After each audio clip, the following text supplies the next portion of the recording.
ones that are going to work for you, do you? Now, we're going to do an exercise called setting and achieving a well-formed outcome. Okay? And this is what's called ecological conditions for well-formed outcomes. If these conditions are met, you're going to get what you want. It's like a checklist. Okay, we got this, got this, got this, got that. I use it as a template, which isn't necessarily up here, but it's back here. You know, if I don't get what I want, I might go back, I didn't get this, all right? So then you go back and you gather that additional information. So when we are going about setting goals, the first thing I'd like you to do is to put that goal in the positive. Now, this is why I'd like you to do that. I want you to listen to this statement. Okay? The dog didn't chase the cat across the street. You're not offended by it. Are you from Indonesia? Who's from? No? Aren't some Indonesians affected by the dog or something? Or is it Muslims? Yeah, okay, all right. Okay. The dog didn't chase the cat across the street. So, what went on in your mind, Paul? I was worried about the Indonesians. Wait till you find the devil in the toilet. Okay, that's the worry. Okay, and that's a myth. Actually, I have an interesting story about the devil in the toilet. When I went up to Indonesia working with a woman who saw the devil in the toilet, I mean, that would put the brakes on things, wouldn't it? Okay, it's interesting, but it's actually a myth that it's Islamic myth. Nobody really knows where it actually came from. I did a bit of research on it one time, but it's anyway. I won't get into that, but it's interesting. So okay, so you're worried about the Indonesians. What about Kim? What went on in your brain? Okay, but he didn't do that. What did you do, Ollie? I'm confused. You just got confused. Okay. All right, so different people get, that statement. Well, I don't know what the dog did, or the dog did it and he didn't do it. What normally happens with people is they picture the dog chasing the cat across the street and then put it back and stay. Put it back and make it sit down, right? But how would you do this one? The dog sat on the footpath and watched the cat cross the street. Okay, it goes in a lot easier, doesn't it? So, positive statements are easier to process. Negative statements, you have to do the reverse. Don't do this, don't do that. You first have to do what your brain needs to represent, what you're not supposed to do, and then to reverse it. Don't think of pink elephants. You have to think of a pink elephant in order to get the idea. So it's a bit of a slow process. So we want to put things in the positive. I want to be happy as opposed to I don't want to be sad. Okay, you get the idea?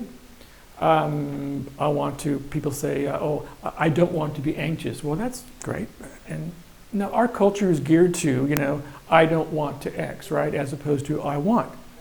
And generally I go, well, if you don't want to be anxious, well, what do you want? And they go, God, I haven't thought about that. Okay. So we put things into the positive. I want X.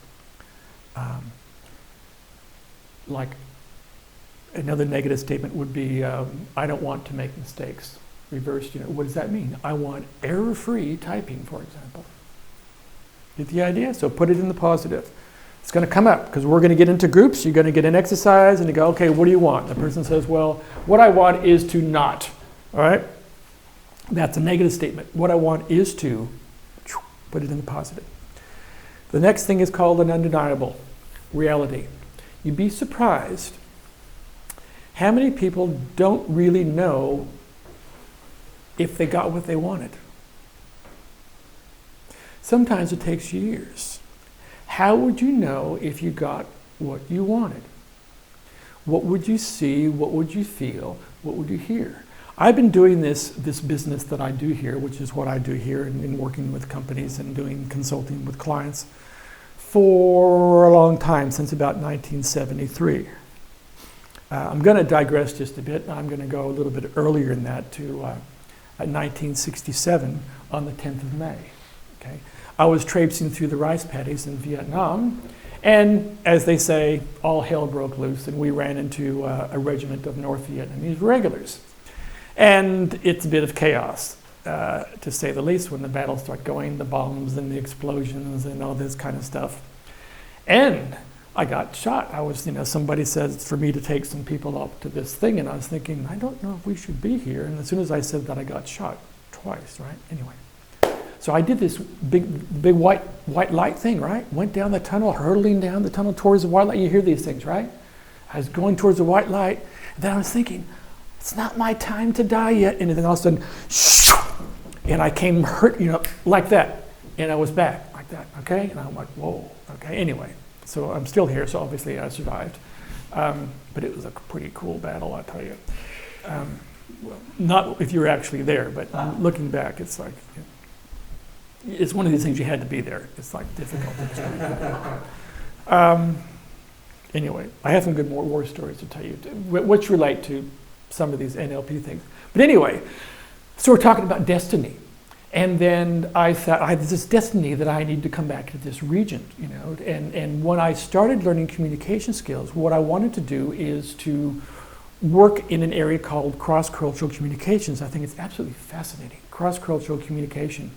To think about the beliefs and myths that happened way, long time ago that are still residing in our modern day, that have transformed into what called modern behaviors, but actually the overriding beliefs and myths are really still there, and we're acting on them. Anyway, I find it fascinating. So I had this destiny to do this thing, and here I am. I'm teaching it, and I travel it around the world, and I work in different countries or different cultures. In about 5 years, I woke up and I go, well, shit, I'm actually doing what I wanted to do. Wow. So it took me 20 years to realize that, because I don't think about it. Because when I set this thing about a destiny, I didn't think, how would I know if I have achieved this result? So I may, in fact, have been living to the end of my days wondering, am I ever going to achieve what I wanted to achieve? Because I didn't take stock to begin with. What would I see, what would I hear, and what would I feel? That's what this undeniable reality is. It's how you're going to know when you got what you want. The next thing is a context. Our techniques that we learn, I use a term called contextualizing your learning. So this is what you learned. Let's now take your mind and go into the situation where you're going to apply it in the context. Okay, that's bridging that gap. Some people can't make that bridge from the classroom to the environment. I worked in Dubai a few years ago, and I was working for the Dubai, generally speaking, security forces in Dubai. And these weren't slouches. These were guys, the captains and the majors and this and that in there. And we were teaching a thing called rapport. It was a course on interviewing techniques. And as you may have heard from the news and things like that, that all this, the torture stuff, it really doesn't work. What really works is if you're nice to people, really, And this idea of rapport gets, huge outcomes with people where, the waterboarding and all that stuff gets people to lie to you. So rapport is a critical part. So we talk about it, we show the video, we demonstrate it, and then the guy says, well, okay, but how do I use this at the office? I kind of go, oh, okay, well, I talked about it, you saw the video, right? We demonstrated it. Yeah, but how do you do it? In other words, in his mind, he could not go from here into the office to imagine how he would use these things. That was an extreme case. I was just blown away. I didn't know a person could not do that, I could understand how it could be possible in educational training, but he couldn't do it. So we have greater and lesser degrees of abilities to be able to learn something and to place it into the situation where we're going to do it. So we want to make sure that when we set a goal, where are we going to use it and with who? The next thing is called a congruence. Remember we talked about this. This is about that. There needs to be a matching. Good communication skills, happy. That's okay, okay? Good communication skills, take all their money. It's not going to work really well, okay? Maybe for a short period of time, but pretty soon somebody's probably going to arrest you or punch you or something, okay? So there needs to be a matching. Another example is stop smoking so I can breathe well, or stop smoking so my wife will stop nagging me. The nag probably isn't going to work, okay? Health is more of a congruency match.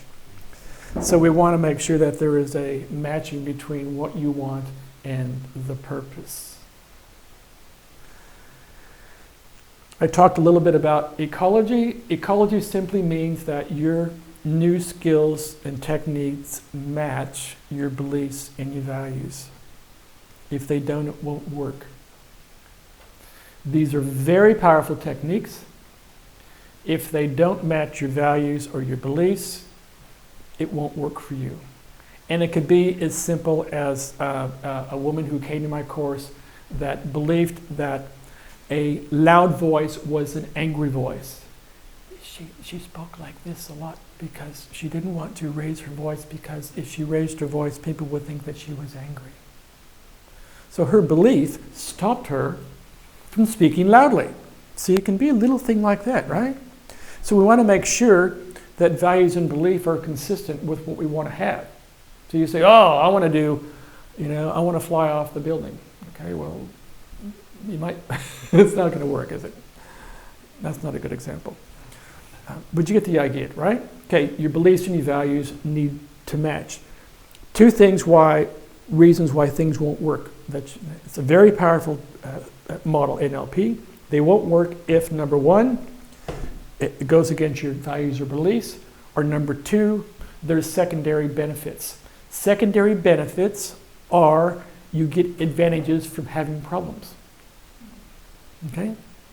Woman is agoraphobia. That doesn't like to go out to open spaces where other people are. If she has agoraphobia, when she goes out, she has to bring her friend with her to have a cup of coffee and a cake together. Okay? Fixes the problem means she goes out alone. She doesn't want to go out alone. She wants to have cake and coffee with her friend. So the benefit of having agoraphobia is cakes and coffees with the friends. You get the idea? So there's an advantage of having the problem.